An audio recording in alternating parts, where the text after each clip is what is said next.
History's greatest wonders were built by people whose names are lost to time. This video explores the profound mystery of the unknown builders who created architectural marvels long before recorded civilization began. You will discover a hidden chapter of human history that challenges everything we think we know about progress. We will journey to enigmatic sites like the colossal stones of Göbekli Tepe and the sunken structures of Yonaguni, piecing together clues left by these master artisans. Why were these immense projects deliberately buried, and what forgotten knowledge allowed them to move mountains of stone? Their silent legacy forces us to reconsider our own place in the long story of humanity. What does it mean to build something truly lasting? Even if no one remembers your name, massive construction projects were reshaping the landscape millennia before the pyramids of Egypt rose from the sands. This single fact forces a complete rewrite of our historical timeline. For generations, we were taught a simple story that humanity first discovered agriculture, settled into villages, and only then had the surplus time and resources to build grand monuments. The discovery of sites like Göbekli Tepe in modern-day Turkey shattered that sequence. Here, around 12,000 years ago, hunter-gatherers assembled a breathtaking complex of stone pillars arranged in great circles. Each pillar is immense, weighing many tons and covered in intricate carvings of animals. The archaeologist Klaus Schmidt, who led the initial excavations, described it as a cathedral built on a hill, a project that would have required a staggering level of coordination. This was not the work of a simple, nomadic society. It points to a sophisticated culture capable of organizing labor, sharing a common vision, and possessing a deep, forgotten knowledge of engineering. Think of the sheer effort involved. Without draft animals or the wheel, they quarried, transported, and erected these colossal stones. This feat implies not just brute strength, but a sophisticated understanding of leverage, geometry, and communal purpose. What powerful idea, what shared belief, could have compelled these early people to invest generations of labor into such a permanent and mysterious statement? The very existence of their work turns our understanding of human progress on its head, suggesting that the drive to build something magnificent may have been the spark that ignited civilization itself, not the result of it. These silent stone circles in Turkey hold a mystery within their very design. The pillars at Göbekli Tepe are not merely stacked rocks, they are masterpieces of symbolic art. Each massive T-shaped stone is carved with a menagerie of creatures, from powerful lions and charging bulls to elegant cranes and dangerous scorpions.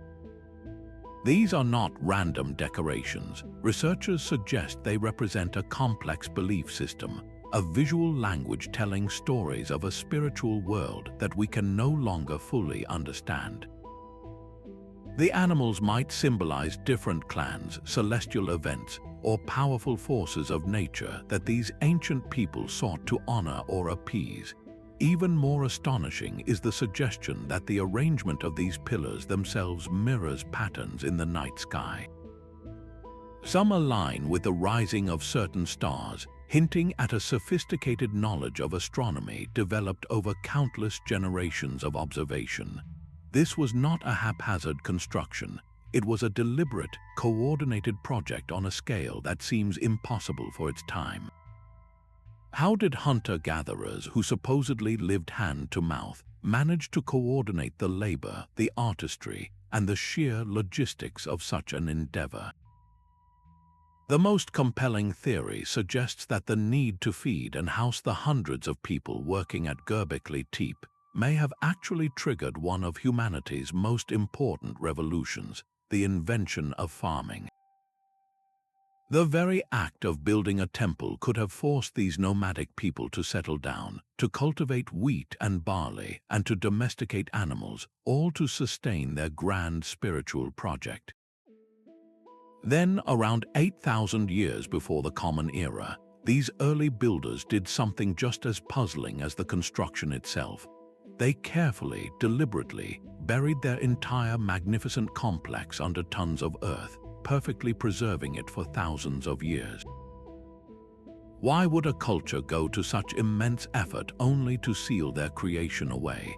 Was it a ceremonial closing, a way to protect a sacred space from a changing world? The answers remain locked in the stone, but the questions pull us across the globe to another shore, where a different set of structures lies hidden beneath the waves. Far across the world, another mountain holds a secret that challenges our timeline even further. In the highlands of West Java, Indonesia, Gunung Padang does not look like a typical pyramid.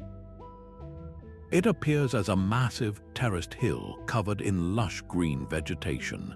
Yet, geological surveys and core samples suggest this is not a natural formation. It is a layered structure built in distinct phases over millennia. The most astonishing finding is the potential age of its deepest layers. Some investigations indicate that the core of this structure could date back more than 20,000 years. This places its initial construction long before the end of the last ice age, in an era we once thought was populated only by small, mobile bands of hunter-gatherers. The builders of this site worked with columnar basalt, a volcanic rock that naturally forms into sharp, hexagonal pillars. They arranged these heavy, difficult-to-handle stones into precise terraces, walls, and chambers. This reveals not just immense effort, but a deep, intuitive understanding of geology and geometry. Moving and placing these rocks required a coordinated community with a shared, long-term vision. What was the purpose of this colossal project? Researchers are deeply divided. Some see it as a grand place of worship, a sacred mountain shaped by human hands to connect with spiritual forces. Others point to specific alignments in the stonework that correspond with the solstices and other celestial events, suggesting it also functioned as a sophisticated astronomical observatory. It may well have been both, a center for both spiritual life and scientific observation. The sheer antiquity of Gunung Padang forces us to ask profound questions. What cultural imperative, what powerful shared belief could drive a society to reshape an entire mountain over countless generations? And what ultimately happened to the civilization that conceived it?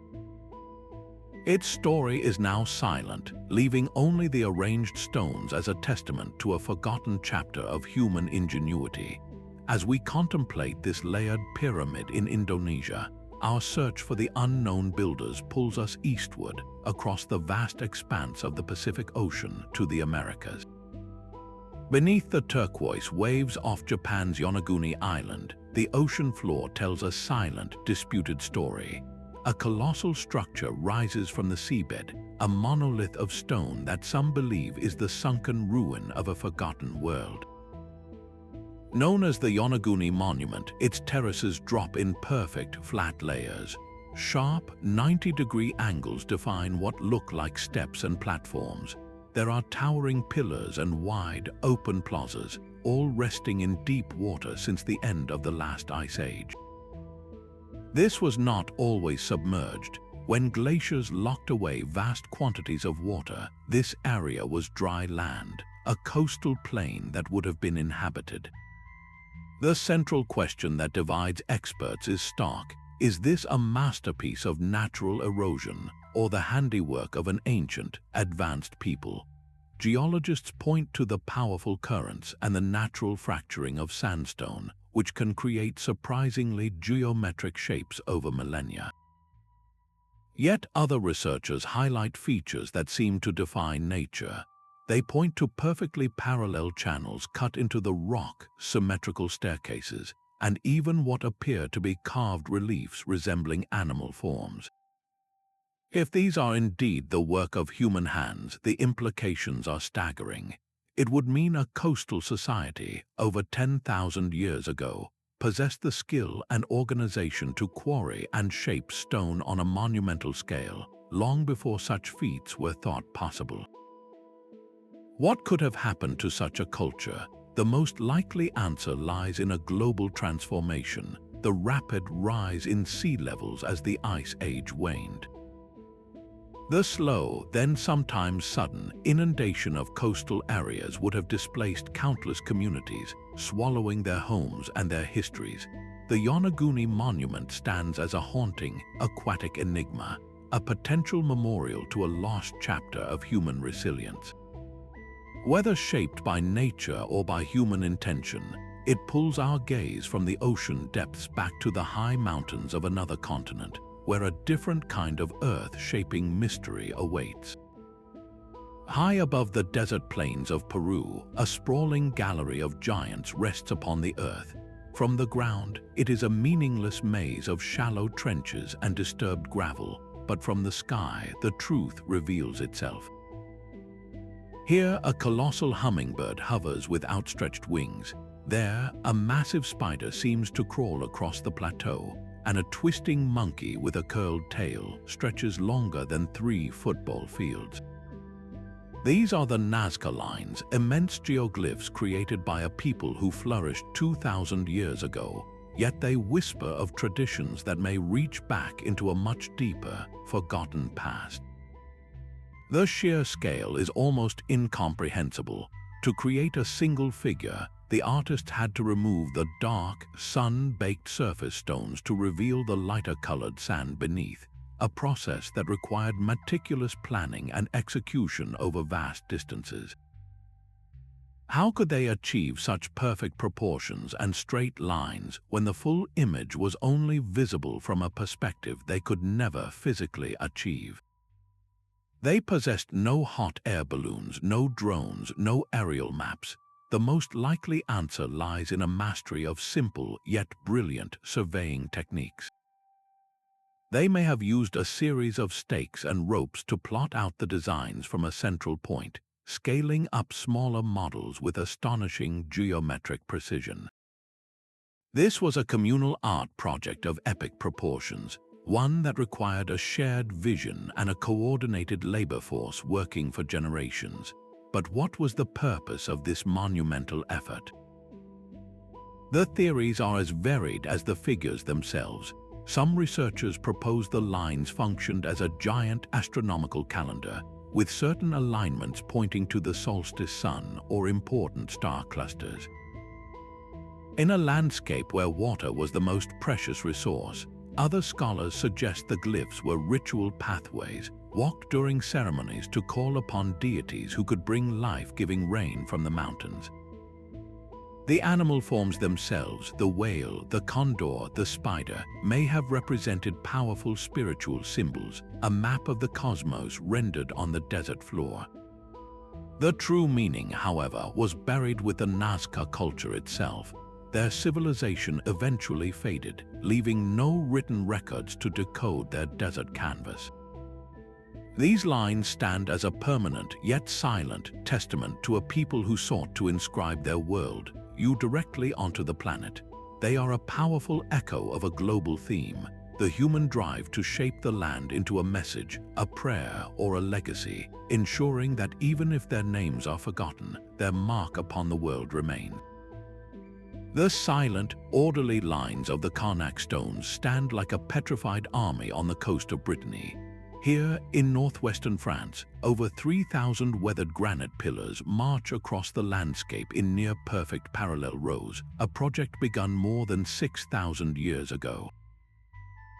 These megaliths, known as menhirs, vary from shoulder height to towering columns weighing tens of tons. They were erected by a Neolithic culture that left behind no written language to explain their purpose, only this monumental question carved into the land. The sheer scale of the site is breathtaking, with alignments stretching for miles, representing a collective effort that would have consumed generations. How did a society without metal tools or the wheel manage to quarry, transport, and erect such a vast army of stone? The answer lies in a profound understanding of simple mechanics and immense communal will. They likely used wooden sledges rolled on logs and dug cleverly positioned pits to tilt the massive blocks into place. This was not the work of slaves, but of a coordinated community united by a shared vision. Local folklore offers a mythical explanation, whispering that the stones are a Roman legion turned to rock by a sorcerer. Yet the true story is rooted in the deep past, in the beliefs of the people who first shaped this land. Researchers propose the alignments functioned as a colossal astronomical calendar, with certain rows pointing to the rising and setting of the sun and moon during key seasonal events. The site may have also been a vast sacred space, a processional pathway for rituals that connected the community to the cycles of nature and the cosmos. Each stone placed with intention could mark a territorial boundary, a memorial to an ancestor, or a focal point for spiritual energy.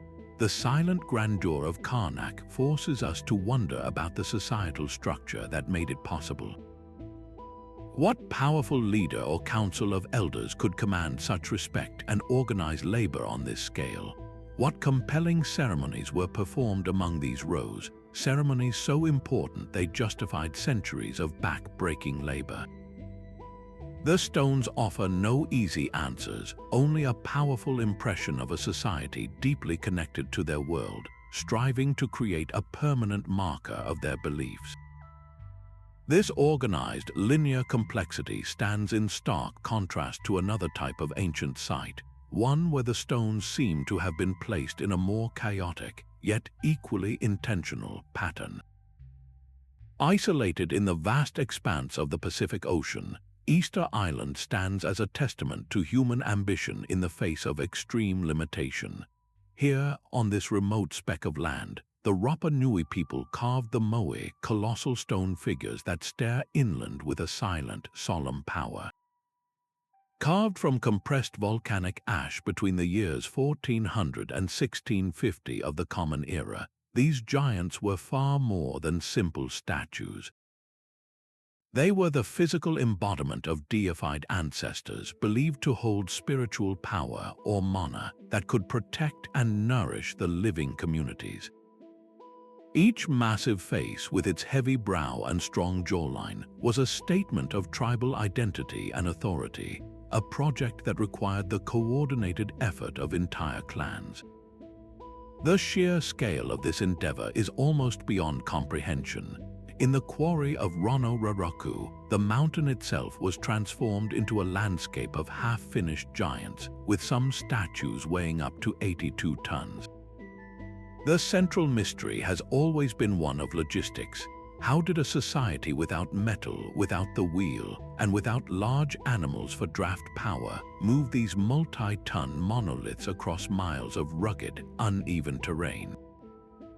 For decades, popular theory suggested a slow, arduous process of dragging the statues on log rollers, a method that some argued contributed to the island's deforestation. But recent experimental archaeology has revealed a more elegant and surprisingly intuitive solution. It appears the Rapa Nui were brilliant engineers of their environment. By using a combination of strong ropes and a careful rocking motion, small teams could actually walk the statues upright across the landscape. This method, which makes the Moai appear to stride forward like a giant, is a stunning example of innovative problem-solving, turning an unimaginable task into a manageable one. Yet, this brilliant culture of statue building did not last. The very isolation that makes their achievement so striking also contained the seeds of challenge. As the population grew and resources became strained, the societal focus shifted. The constant demand for timber and food created immense pressure. The story of Easter Island is not one of a sudden collapse, but of a profound societal transformation. The time and energy required to carve and transport the Moai eventually had to be redirected toward survival. The statue cult faded, and a new cultural practice emerged, one centered on the birdman competition, a ritual that reflected a changed relationship with their environment and with each other. The lesson of the Moai is not simply one of mystery, but of resilience and adaptation.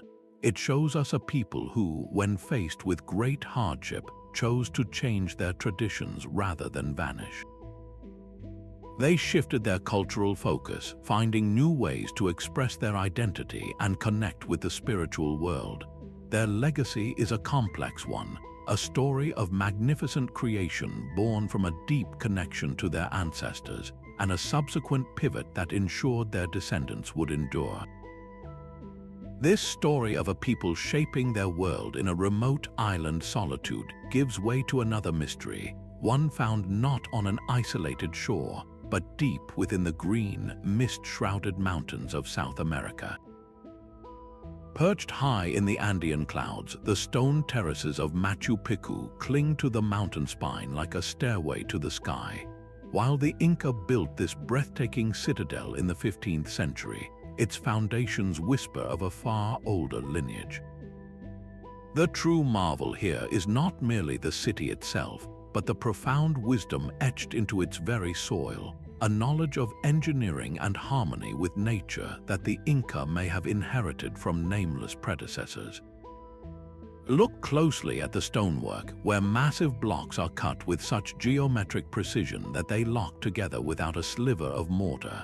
This technique, which has withstood centuries of earthquakes, speaks to an architectural tradition perfected over millennia, its origins lost in the deep past of the Andes.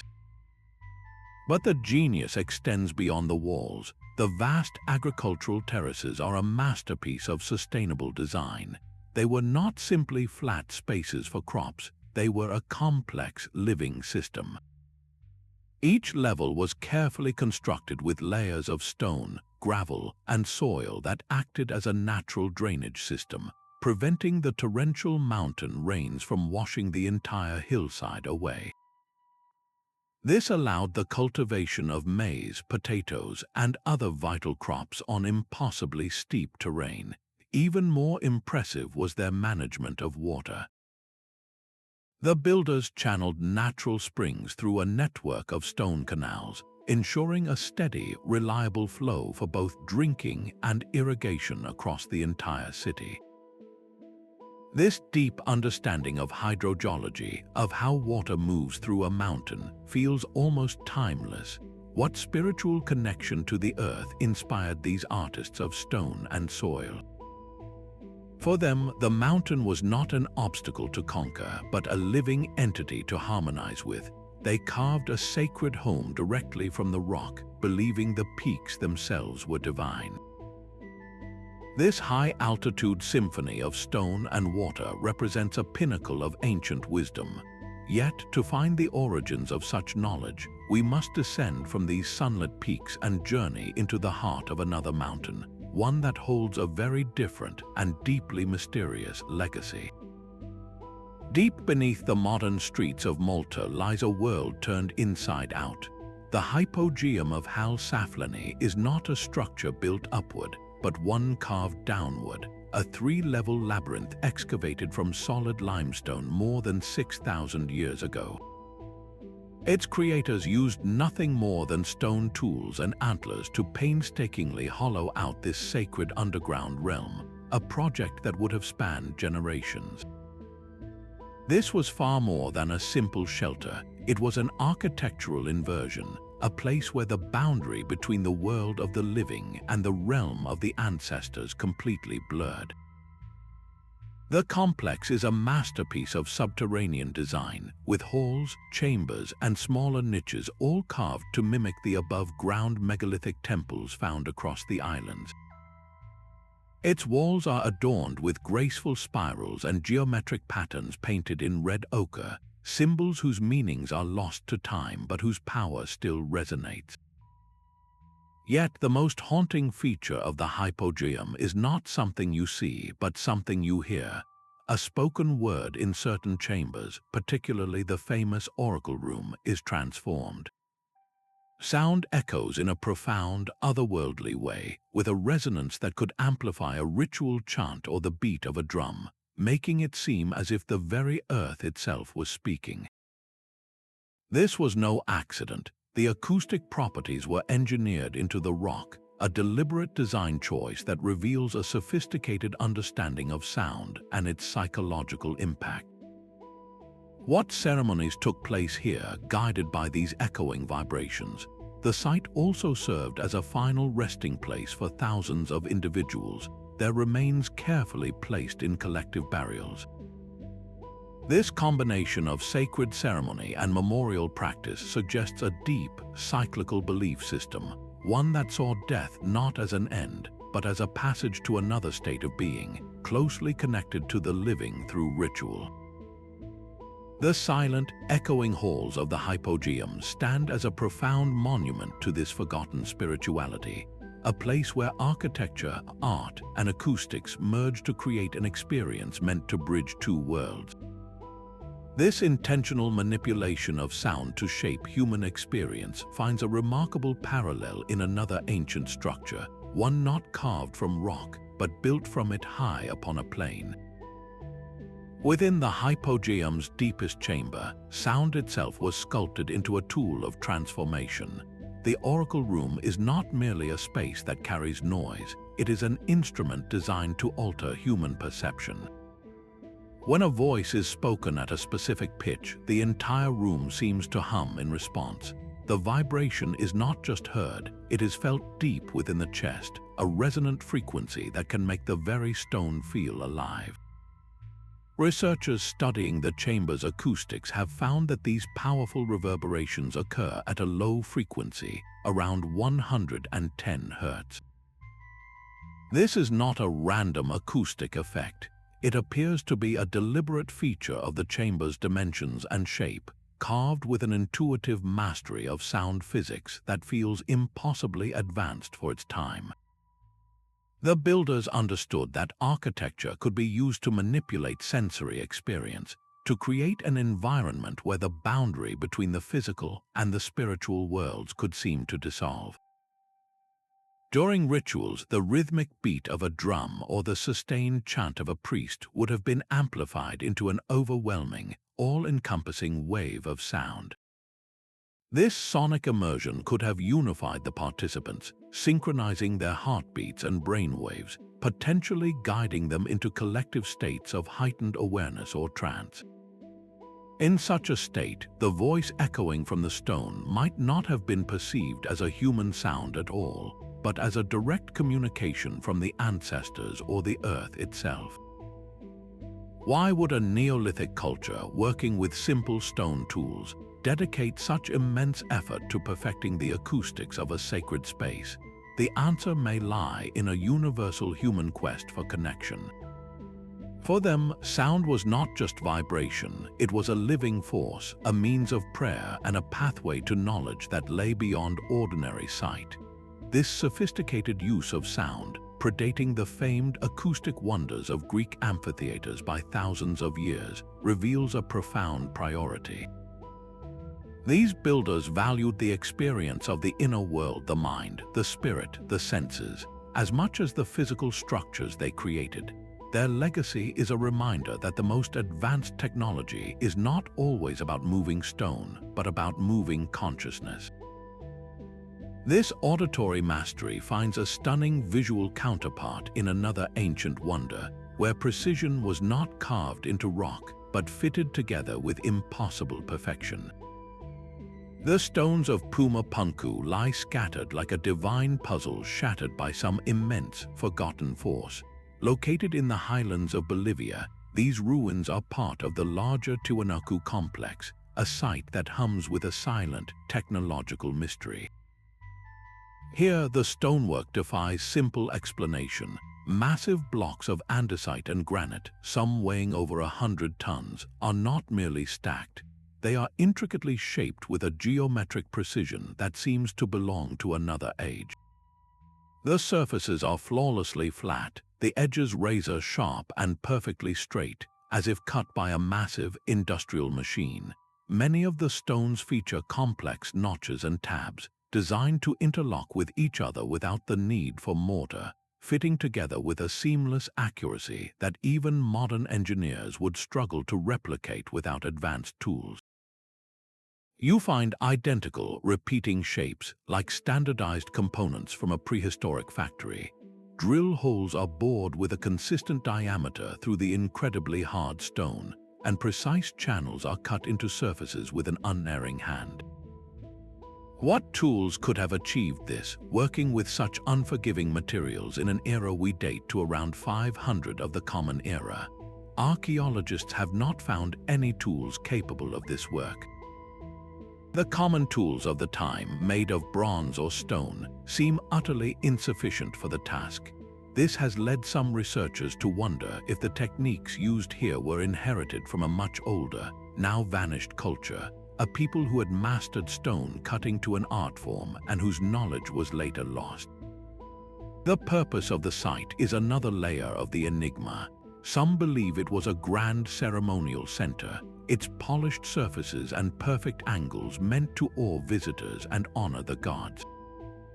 Others point to geological evidence suggesting the area was once the shore of the vast Lake Titicaca, proposing that Puma Punku was a sophisticated port facility, a gateway for a civilization that thrived on trade across the waters.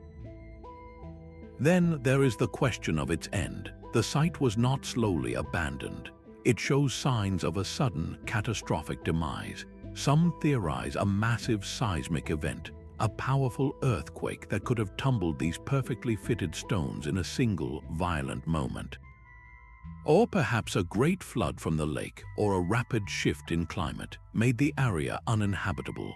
The builders left no written records, only these silent, scattered stones that challenge our entire understanding of their capabilities. Their work pushes us to reconsider the very limits of ancient technology. It suggests that the past may hold cycles of knowledge, where brilliance flourishes and then is lost, waiting silently in the dust for a future generation to wonder at its meaning. The ruins of Baalbek present a scale of ambition that borders on the impossible. In Lebanon, the Roman Temple of Jupiter stands as a magnificent testament to imperial power, but its true mystery lies beneath its feet. The entire structure rests upon a platform of colossal stone blocks that defy all logic of ancient engineering. These foundation stones are not merely large, they are titanic, with three in particular, known as the trilithon, each weighing an estimated 800 tons. To put that into perspective, that is the weight of two fully loaded jumbo jets. The precision with which these behemoths are cut and fitted together is flawless, with joints so tight you cannot slide a piece of paper between them. This was not Roman work. The Romans themselves built upon a pre-existing foundation, a platform constructed by an earlier, unknown culture whose identity has been lost. The most logical candidates are the Phoenicians, a seafaring people renowned for their craftsmanship, yet even their known capabilities seem stretched by the sheer magnitude of this task. The quarry from which these stones were cut lies nearly a mile away, and one even larger block, known as the Stone of the Pregnant Woman, remains partially attached to the bedrock, weighing an astonishing 1,000 tons. How did they move it? The conventional explanations of ropes, ramps, and log rollers seem almost inadequate when faced with such mass. The coordination of labor, the understanding of leverage and weight distribution would have had to be perfect. It is little wonder that local legends arose not to credit human engineers, but to speak of a race of giants, or of a time when powerful beings could command the very stones of the earth. These myths are not mere fanciful tales. They are a cultural acknowledgement of a feat so grand it seemed to belong to the realm of the supernatural. What powerful unifying vision, what societal imperative could have compelled a people to invest generations in moving mountains of stone? The platform at Baalbek was not just a foundation for a temple, it was a statement, a declaration of permanence and power meant to echo through the ages. Its silent, colossal presence connects it to a global pattern, a recurring theme across the ancient world where unknown builders achieved the unimaginable, leaving behind not their names but their indelible mark upon the earth. From the scattered stones of Puma Punku to the colossal platform of Baalbek, a haunting question emerges when we step back and look at the entire map. Separated by vast oceans and impassable mountain ranges, ancient cultures built with a strangely similar vision. In the rolling green hills of England, the great sarsen stones of Stonehenge form a silent circle aligned with the solstice sun. On the Korean peninsula, thousands of dolmens, massive stone slabs forming ancient burial chambers, dot the landscape. In the highlands of Peru, Sacsayhuaman's walls feature stones so perfectly interlocked they have survived countless earthquakes. The similarities are too profound to ignore. Each of these sites, and countless others, utilizes a technique known as cyclopean masonry, where enormous stones are fitted together without any mortar, creating structures of incredible durability. The joins are so precise, the balance so perfect, that these monuments have endured for millennia. This was not a random choice. It reflects a deep, perhaps universal, understanding of stability, geometry, and the enduring nature of stone itself. How do we explain this parallel development across a world we once believed was populated by isolated, disconnected societies? The academic debate is deeply divided. One school of thought proposes a slow diffusion of ideas. Could knowledge have traveled along ancient trade routes, passed from one culture to another over countless generations, adapting to local materials and beliefs? Perhaps seafaring peoples whose voyages are lost to history carried the seeds of these architectural concepts across the globe. The alternative theory is perhaps even more compelling. It suggests that these similarities are not evidence of a single, lost global culture, but of a shared human instinct, faced with the same fundamental questions about life, death, and the cosmos. Disparate societies may have independently arrived at the same brilliant solutions. The drive to honor ancestors, to track the seasons for survival, and to build something permanent that would outlive them, could have sparked a global, synchronous revolution in stone. This points to a commonality in the human mind, a universal impulse to translate spiritual yearning into physical form. Were they trying to capture the order of the heavens here on Earth, creating sacred spaces that mirrored the perceived harmony of the universe? The stones themselves do not say, but their silent, global language suggests that long before our modern connected world, humanity was already linked by a shared dream, a collective desire to reach for the stars and anchor our place in the cosmos, one massive stone at a time. These silent stones speak a language of deep human yearning. Why would a community living on the edge of survival dedicate generations of labor to moving mountains of stone without any clear, immediate reward?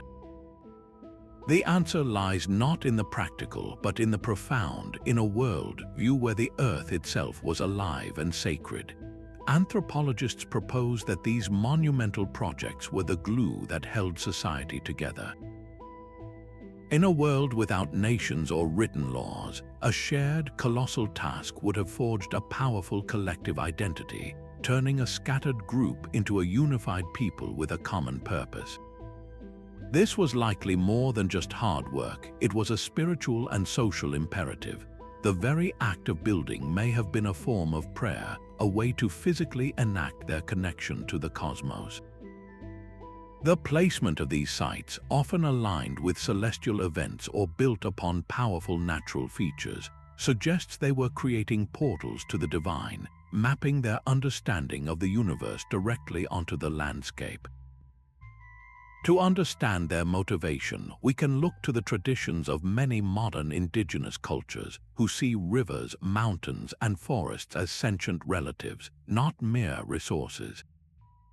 For the builders, carving a giant hummingbird into a desert plain or raising a circle of pillars toward the sky might have been a way of communicating with these forces, of ensuring balance, fertility, and order in an unpredictable world. Leadership in such endeavors probably fell to visionaries, to shamans or elders who could interpret the will of the spirit world and translate it into a communal vision.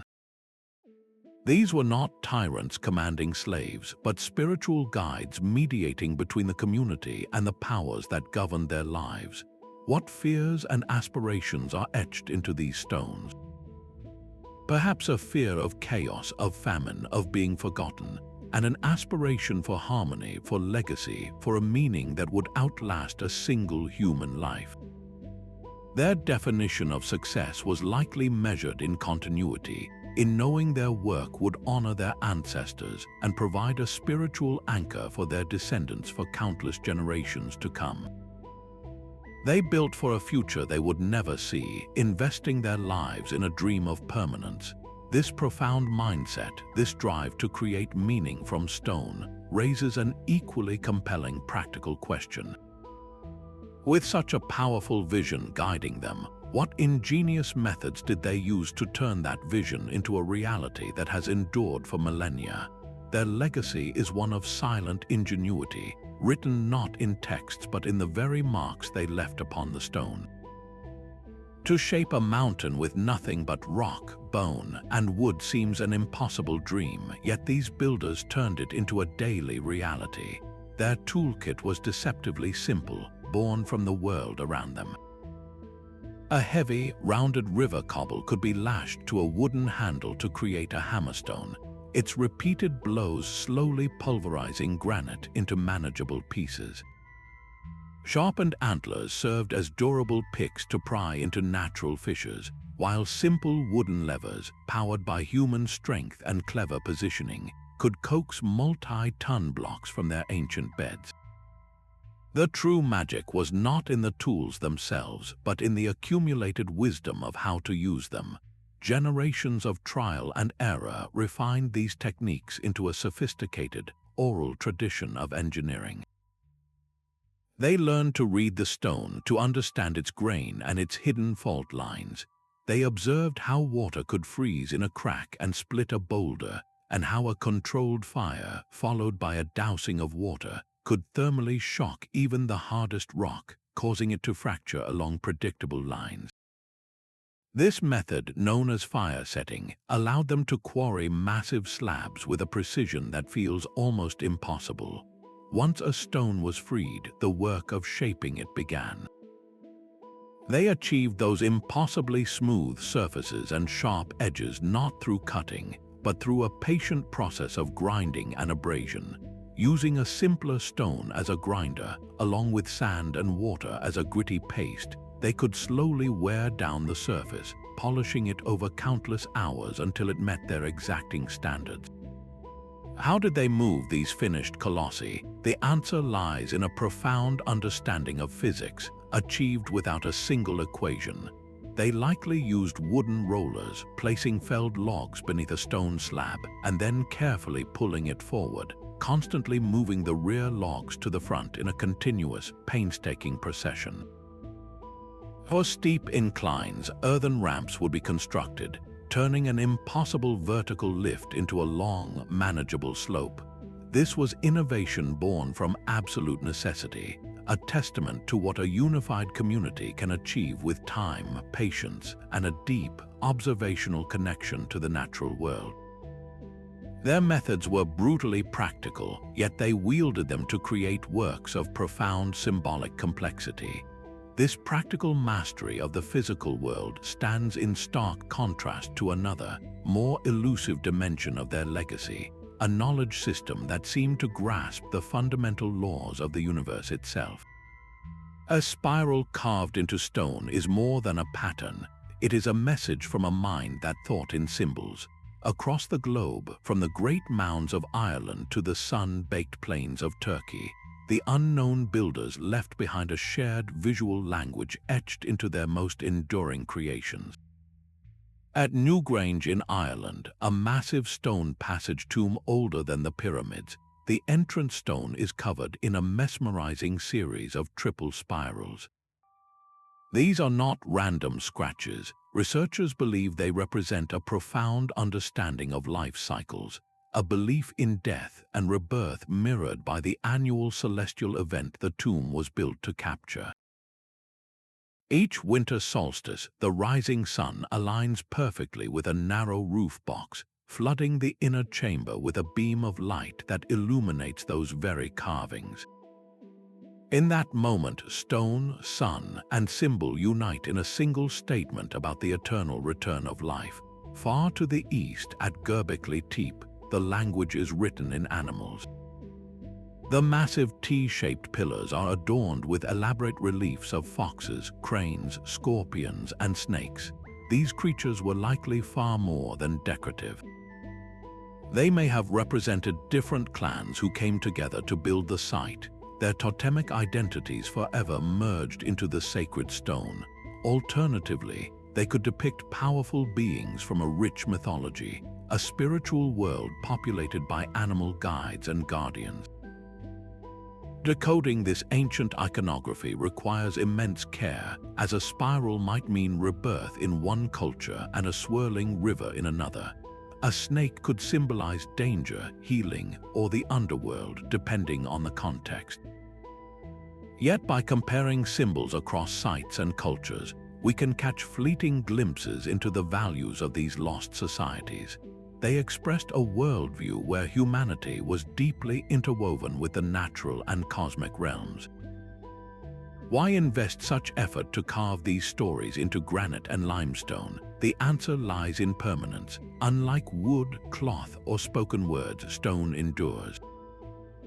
By inscribing their most vital concepts into the very bones of the earth, these builders were creating a permanent record, a set of spiritual instructions meant to guide their descendants for thousands of years. They were speaking not to their contemporaries but directly to the future, ensuring that their core beliefs about the cosmos, life, and death would never be forgotten. This universal drive to encode meaning in form reveals that for these early cultures, art was not a separate pursuit.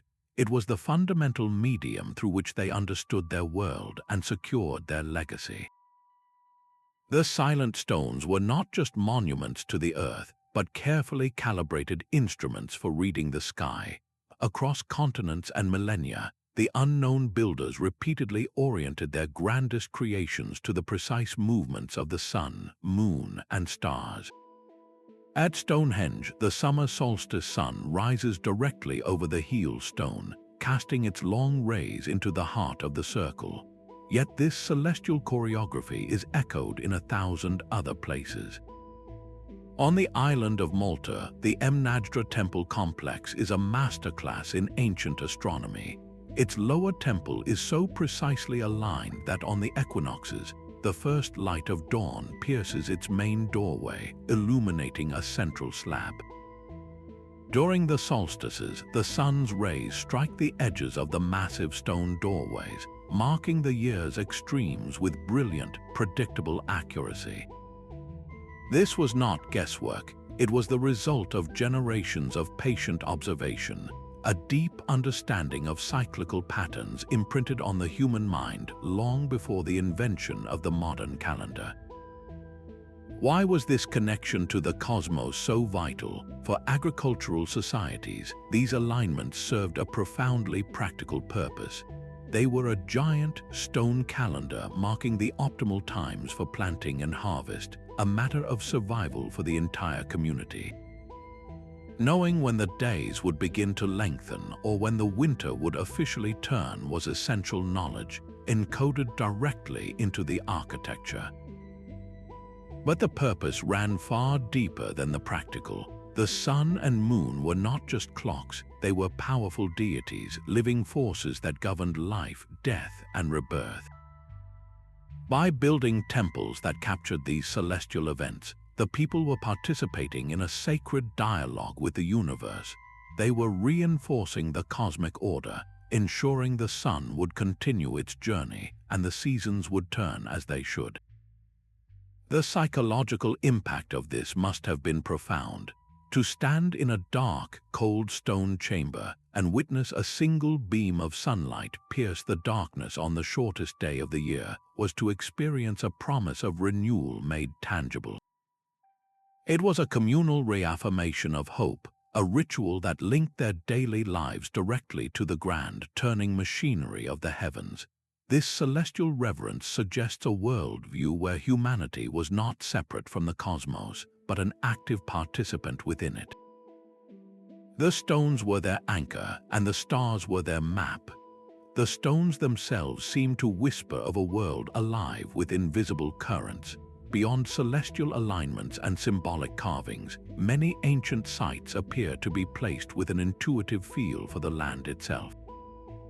This concept is often called geomancy, an ancient practice of reading the Earth's subtle energies to identify powerful locations for building.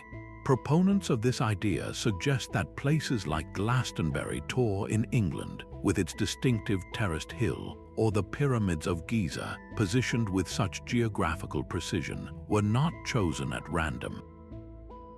They are theorized to be powerful nodes within a vast, global network of energy lines, sometimes referred to as ley lines. The scientific community remains deeply skeptical of this, as no instrument has ever reliably detected such energies. Yet, the persistence of the idea points to a fascinating possibility. Perhaps the builders were not sensing mystical forces, but were exquisitely attuned to more tangible geological features. They might have selected sites with strong magnetic anomalies, or places where underground water veins created subtle shifts in the local environment. The very rock of a hill might have resonated with a specific acoustic quality, or the air might have felt different, charged with a presence we can no longer perceive. Whether this was a literal energy or a profound symbolic understanding, the result was the same. These cultures operated from a holistic world-view where the Earth was a living, breathing entity, and every mountain, spring, and stone was imbued with spirit. This perception fundamentally shaped where and how they built. Settlements and sacred sites grew from the landscape, rather than being imposed upon it. The rolling form of a burial mound might mirror the shape of the surrounding hills. A stone circle might be positioned to frame a sacred spring.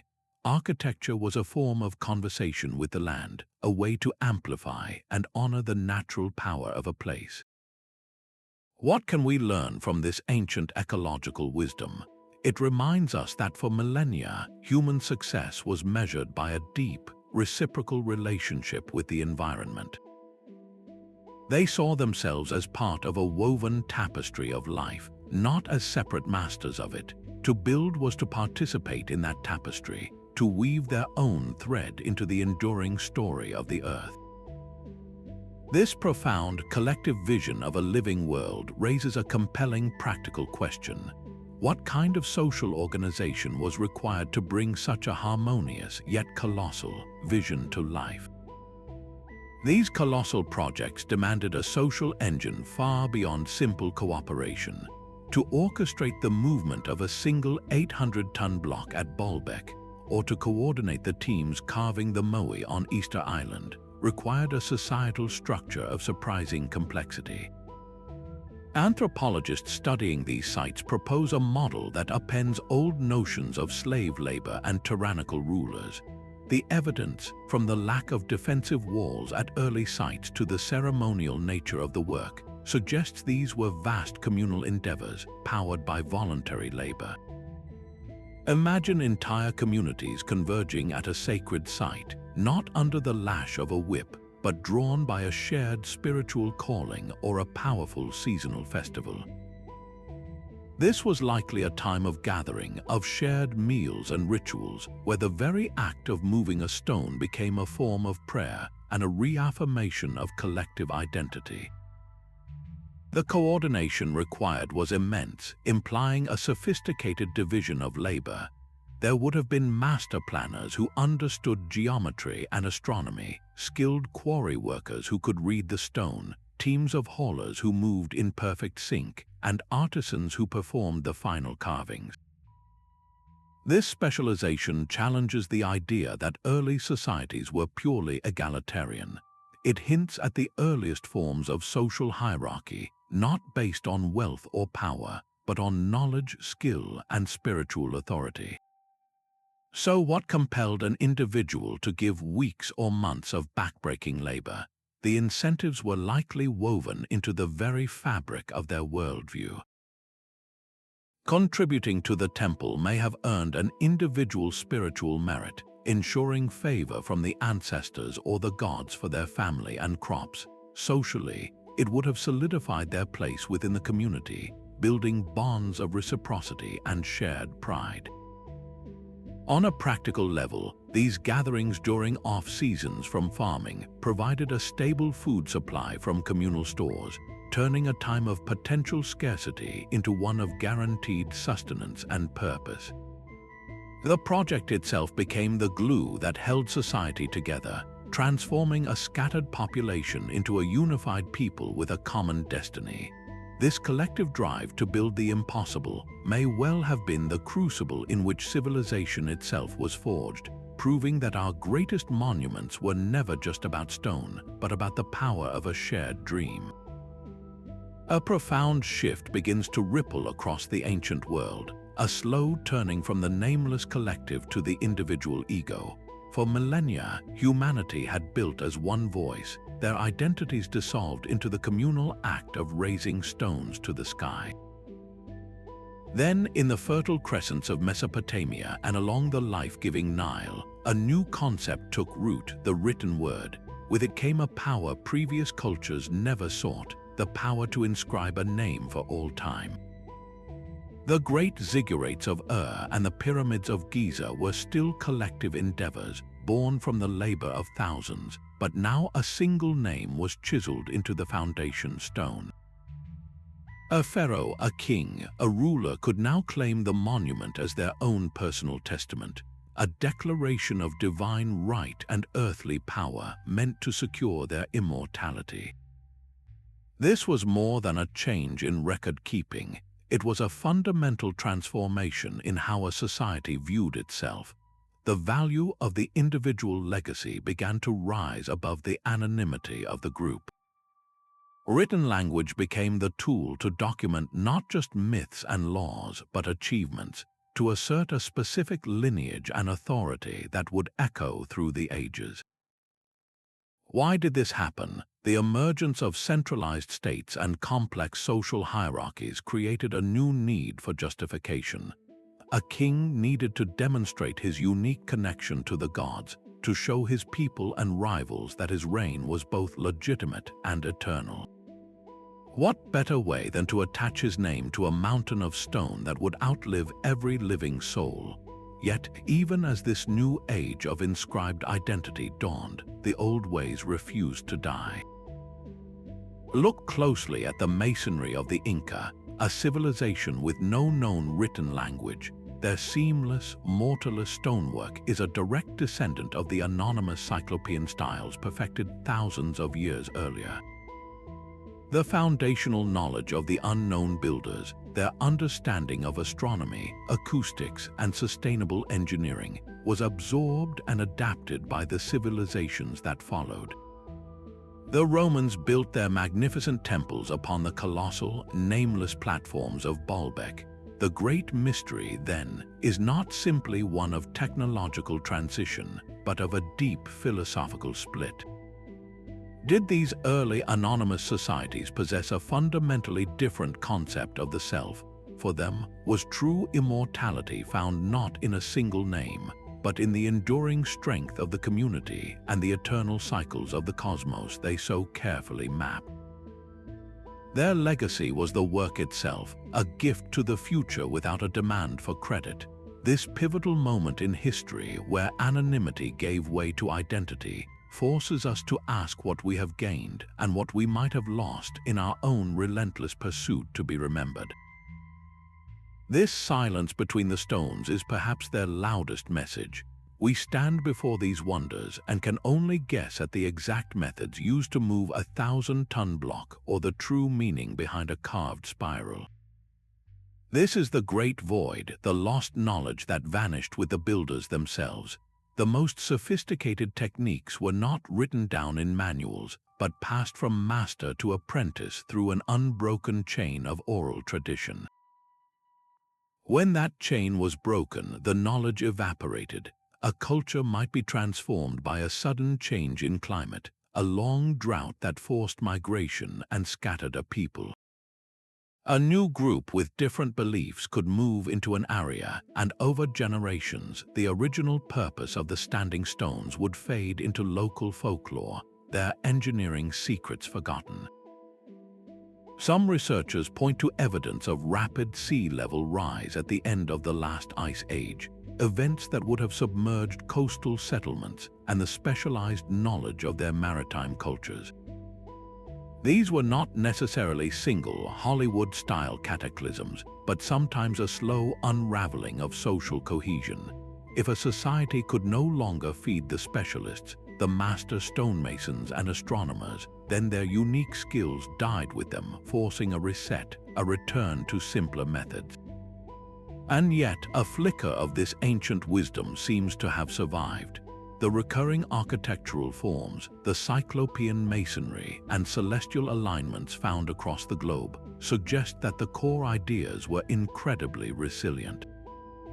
The knowledge may have been lost in one place, only to be rediscovered independently in another, or carried by a few survivors to a new land where it took root again.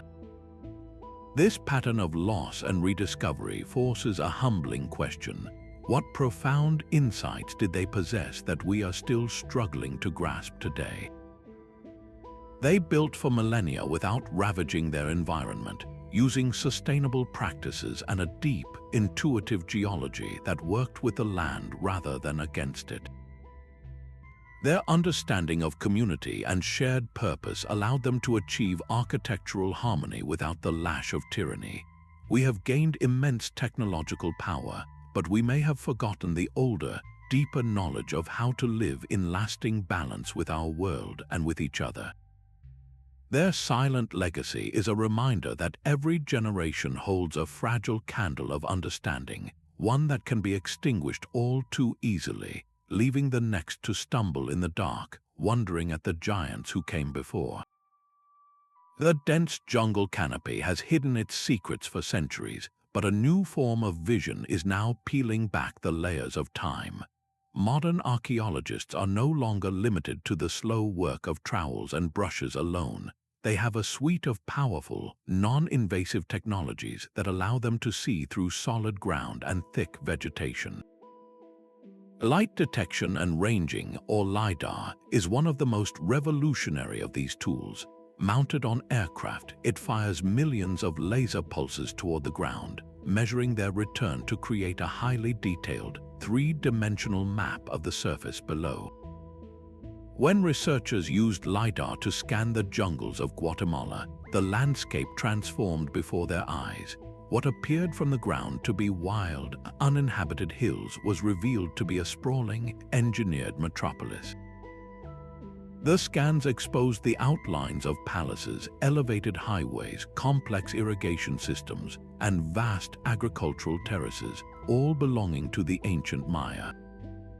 This single technological leap rewrote the demographic history of the region, suggesting their civilization was far more populous and interconnected than anyone had previously believed. This is not an isolated case. Ground-penetrating radar sends radio waves into the Earth, painting a picture of buried foundations, walls, and even entire road networks without ever breaking the soil.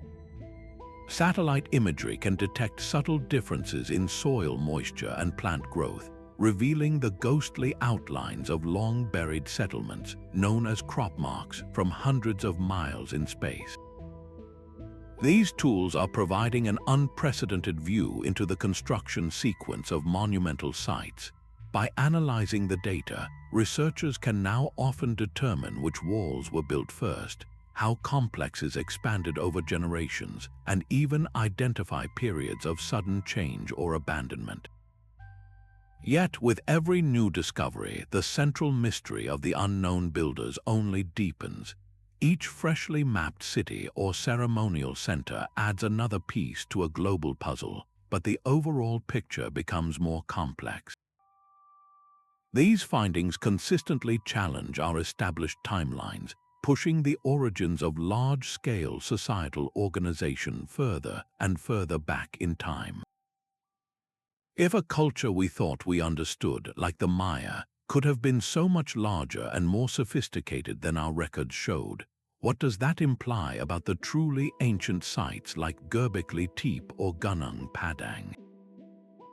The more we see, the more we realize how much we have not seen.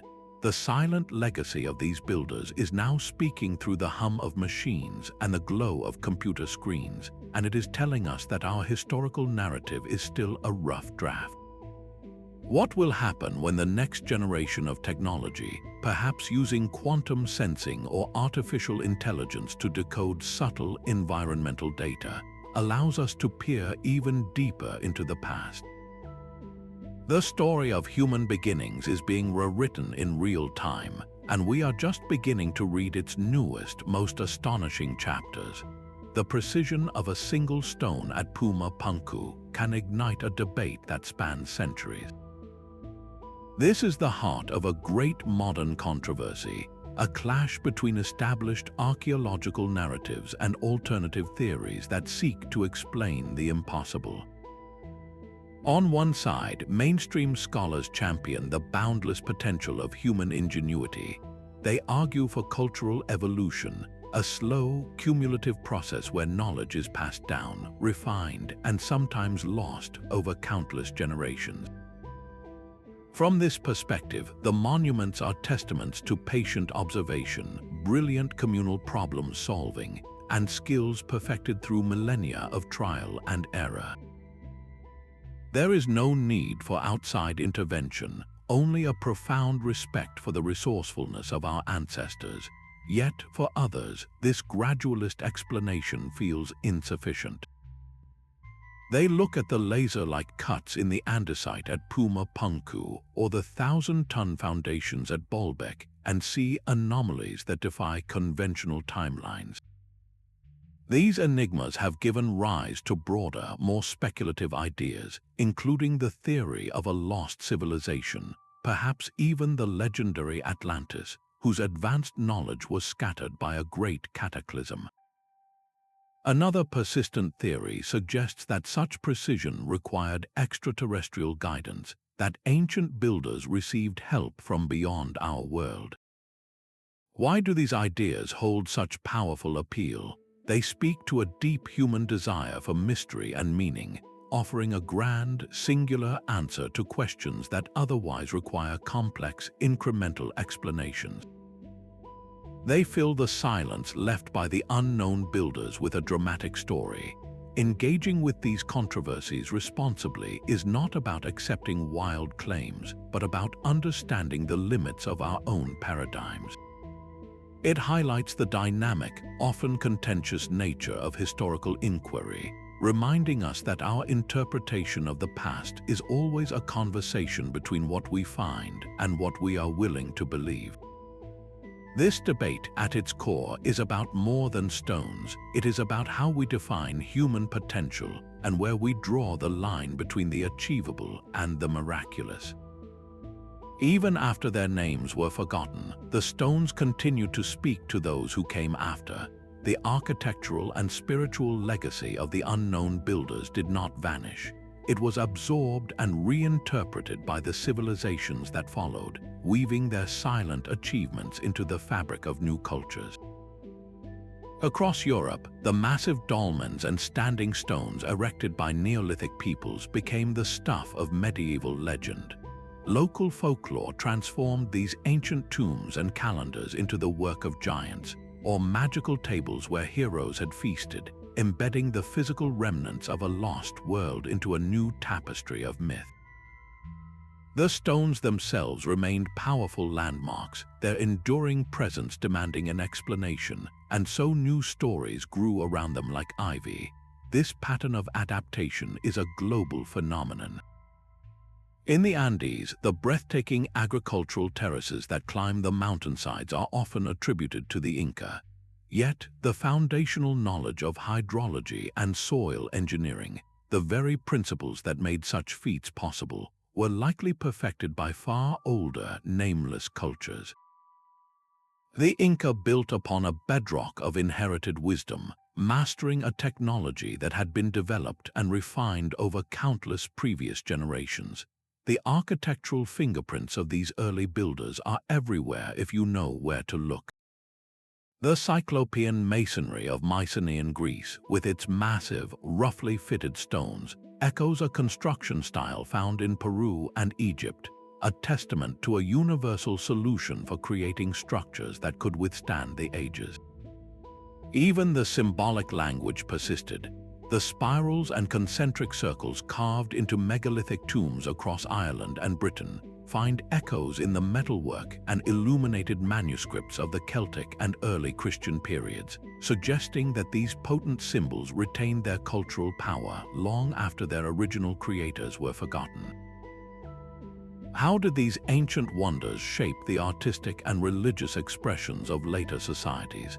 They provided a permanent canvas upon which new beliefs could be projected. A sacred spring first revered by Neolithic farmers might later become the site of a Roman temple, and then a Christian church, each new layer of faith drawn to the inherent power of the place. The original purpose of a stone circle might be lost, but its alignment with the solstice sun would still hold awe, inspiring ceremonies and calendar systems for peoples who had no memory of the first astronomers who designed it. This is the profound, unbroken ripple effect of their labor. The unknown builders did not just leave behind piles of rock, they left a foundational template for human civilization itself, a set of solved problems in engineering, a lexicon of spiritual symbols, and a deep, ingrained understanding of how to live in harmony with the earth. Their legacy is not one of a single, lost culture, but of a continuous thread of knowledge passed not through written words but through the silent, enduring language of stone. These silent stones have endured for millennia, yet their future is far from certain. The very elements that have preserved them, the dry desert air or the stable ground beneath, are now shifting. Climate change brings more intense weather patterns, with stronger storms eroding ancient rock art and rising sea levels threatening coastal sites like the Yonaguni monument with permanent inundation. Even the gentle touch of millions of visitors carries a cumulative weight, the oils from hands and the constant vibration of footsteps slowly degrading surfaces that survived ice ages. Then there is the more immediate threat of looting, where priceless artifacts are torn from their context and sold, severing our connection to the stories they hold. These are not just local issues, they are a global challenge to our collective memory. International bodies like UNESCO designate World Heritage Sites to raise their profile and coordinate protection, but this status is not a magic shield. Funding for conservation is often scarce, and enforcement can be weak, leaving many of these irreplaceable places vulnerable to neglect and damage. The true frontline of defense is frequently found in the local communities who live in the shadow of these wonders. For them, the site is not a relic, but a part of their cultural identity and often a source of livelihood. The challenge becomes a delicate balance, welcoming tourists whose fees can fund preservation, while ensuring that the sheer volume of visitors does not love the site to death. This requires sustainable management plans, from limiting daily access to building protective walkways that guide feet away from the most fragile areas. When a site is lost, whether to the sea or to a looter's shovel, we do not just lose a pile of rocks, we lose a unique chapter in the human story, a piece of evidence about who we are and where we came from. The puzzle of our origins becomes permanently incomplete. So what role can we play as individuals in this vast effort? We can choose to be conscious travelers, following guidelines and supporting local economies that value preservation over quick profit. We can lend our voices and, if possible, our resources to organizations dedicated to archaeological conservation. The preservation of these places is ultimately a statement about the kind of ancestors we wish to be. Will we be the generation that allowed this silent legacy to crumble, or the one that ensured these stones could continue to whisper their secrets to the children of the future? The quiet endurance of these stones speaks directly to our own fleeting lives.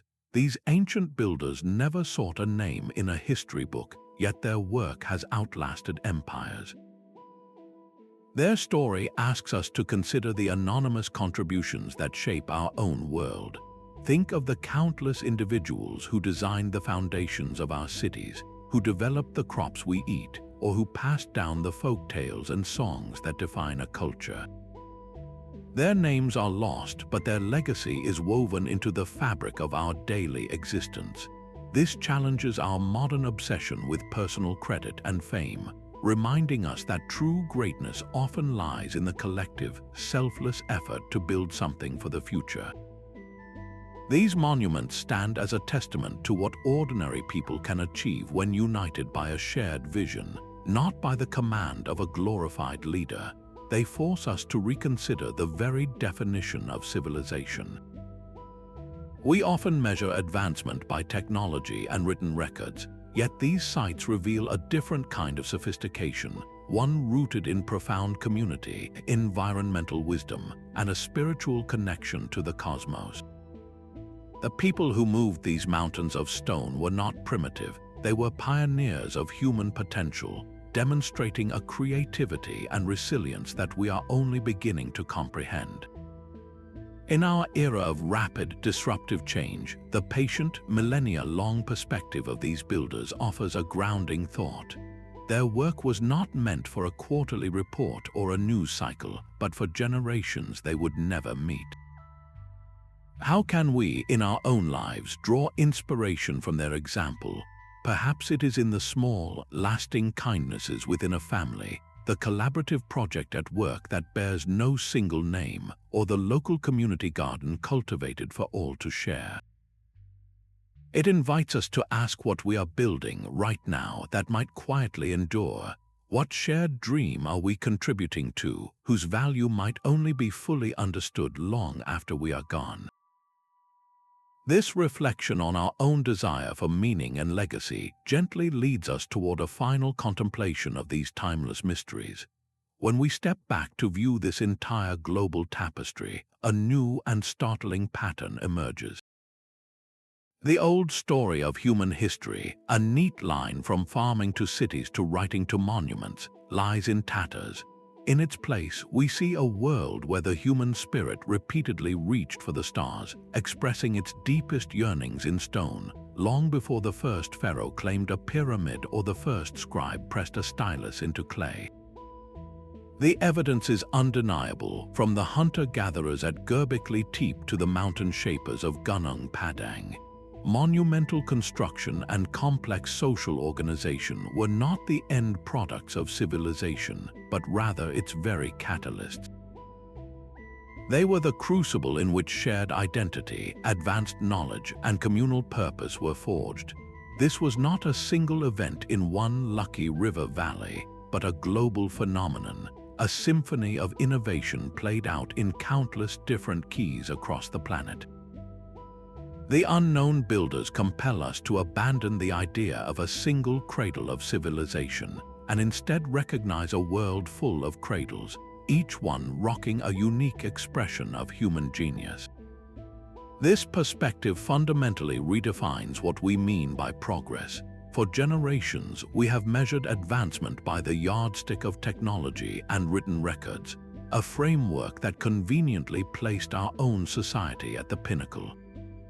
But this view systematically devalues the profound achievements of pre-literate peoples.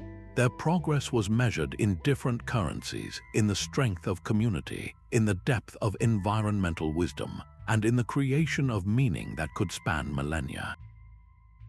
The flawless interlocking stones of Sacsayhuaman, which have shrugged off earthquakes for centuries, represent a form of technological mastery that we are only beginning to appreciate. The celestial alignments of Mnajdra reveal a scientific understanding born from patient, generational observation of the natural world. These were not primitive cultures stumbling toward enlightenment. They were sophisticated societies that made different choices about what to prioritize and what to build. This expanded history carries a powerful implication for our understanding of human nature itself. It suggests that the drive to innovate, to create, and to build the impossible is not a recent development, but a fundamental human trait, as innate as language or storytelling. This creative potential has always been vast and diverse, waiting only for the right social and environmental conditions to burst forth. It was expressed not through silicon chips and steel, but through a deep, intuitive physics and a spiritual connection to the cosmos. The unknown builders teach us that innovation is not the exclusive property of empires with written archives. It flourishes wherever human curiosity meets a shared dream. So what does this mean for our own future? If human potential has always been this immense and adaptable, then our current technological trajectory is just one of many possible paths. The challenges we face, from environmental strain to social fragmentation, might find their solutions not only in new inventions, but in rediscovering some of that ancient wisdom, in relearning the power of community and the value of building for the long term. The silent legacy of these builders is a testament to what we are capable of when we look beyond the individual and invest in a collective vision for the ages. Their story does not end with their disappearance. It continues with us, inviting a final, personal reflection on the marks we choose to leave behind. These silent stones have carried us across continents and through thousands of years, revealing a profound truth about our shared human story. We have journeyed from the carved pillars of Göbekli Tepe to the terraced mountain of Gunung, Padang, witnessing how these master artisans moved mountains without metal, mapped the stars without telescopes, and forged communities through shared purpose. Their legacy is not a list of kings or conquests, but a testament to the universal human spirit, a drive to create, to connect with the cosmos, and to build something that would outlast a single lifetime. They invite us to look beyond the names and dates that fill our history books and to recognize the deeper currents of ingenuity, spirituality, and cooperation that have always defined our species. This exploration does not end here. It is an invitation to carry this perspective into your own world, to seek out the hidden histories in the landscape around you, perhaps in the ancient stone walls of a local farm or the forgotten earthworks in a nearby forest. Every one of us contributes a thread to the enduring story of humanity. What will your thread be? Whether it is a creative project, a community effort, or simply a newfound appreciation for the anonymous builders of our world, you are part of this unbroken chain. We would love to hear which of these ancient mysteries resonated most with you. Share your thoughts in the comments below and subscribe for more journeys into the past that continue to shape our understanding of the future.